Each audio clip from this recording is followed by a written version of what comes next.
ఈ స్వీట్ చూసినప్పటి నుంచి ఈ స్వీట్ చేయాలి హెల్దీ స్వీట్ అని ఉంది.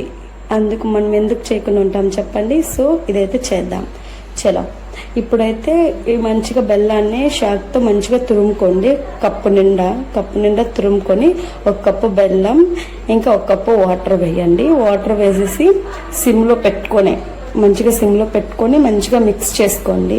బాగా బెల్లం కరిగేదాకా మనం తురిమాం కాబట్టి బెన్నె కరిగిపోతుంది. బెన్నె కరిగిన తర్వాత ఆఫ్ చేసుకొని పక్కకైతే పెట్టుకోండి. పక్కకు పెట్టేసుకొని ఇంకొక బాండిల్ అయితే పెట్టేసి దాంట్లో కప్పు నిండా ఏ కప్పుతో మనం బెల్లము వాటర్ కోసామో ఆ కప్పు నిండా గోధుమ పిండి అయితే వేసేసి ఇంకా నెయ్యి నేను గ్లాస్ నిండా వేయలేదు, గ్లాస్ వాగానికి వేసాను. ఎందుకంటే నెయ్యి అంత లైక్ చేయరు, తినాలి కానీ అంత లైక్ చేయము. మంచిగా పచ్చివాసన వెళ్ళేదాకా వేయించుకున్న తర్వాత మనం ముందుగా కరగబెట్టుకున్న బెల్లాన్ని అయితే వేసి మంచిగా మిక్స్ చేయాలి ఉంటలు లేకుండా. చూడండి అది ఎంత బాగా వచ్చిందో, చాలా గట్టిగా అయిపోతుంది, చెయ్యి నొప్పి అయితే వచ్చేస్తుంది. ఇంకా అయిపోయింది. ఇంకా ఒక గిన్నెలోకి తీసుకొనేమో అలా పెట్టేసుకోండి, ఎందుకంటే మంచిగా వస్తుంది. చూడండి బాగా మెత్తగా వచ్చింది. ఇంకా అది ఇట్లా వేసేసి కట్ చేసి మనీష్ దగ్గరికి అయితే తీసుకెళ్ళాను. చూడండి మనీష్ తను చూడగానే తినాలి. చూడండి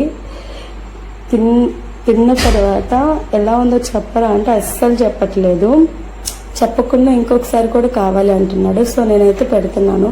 చెప్పు నాన్న ఎలా ఉందో అంటే చెప్పని అంటున్నాడు. మీరే చెప్పండి ఎంత టేస్ట్ ఉంటే వాడు అన్ని టైమ్స్ తింటాడు. ఓకే గ్యాస్ ఈ వీడియో నచ్చినట్లయితే ప్లీజ్ సబ్స్క్రైబ్.